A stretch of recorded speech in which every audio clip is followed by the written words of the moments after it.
and welcome back to another episode of WebTech Tutorial. In today's video, I'm going to guide you through how you can delete your Pinterest account. In order to delete your Pinterest account, keep watching the video till the end and don't forget to subscribe to our channel if you've not yet. Press the bell icon so that you'll never miss another update from us in the future.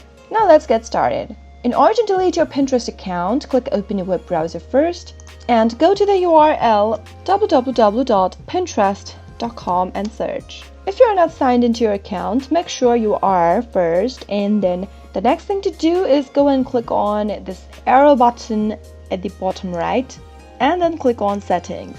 Click on account settings from the left hand side menu and scroll all the way down. You'll be able to see two buttons over there. One is deactivate your account and the other is delete your account. If you want to temporarily deactivate your Pinterest account, you can go ahead and click on this deactivate account option. But if you want to delete your account permanently, click on delete account.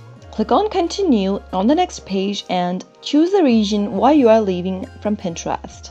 Now, after you're done, click on send email at the bottom right, and an email has been sent with the final steps in order to close your account. What you'll need to do is go open the email that is associated with your account and click open the email that you received from Pinterest.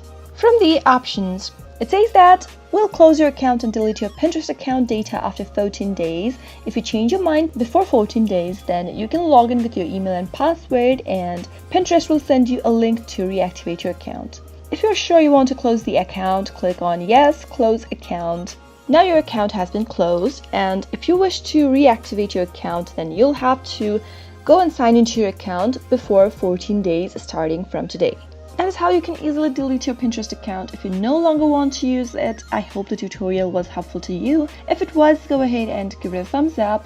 Feel free to comment down in the comment box if you have a question or a feedback for us. I'll soon be back with more tutorial episodes. Goodbye till then.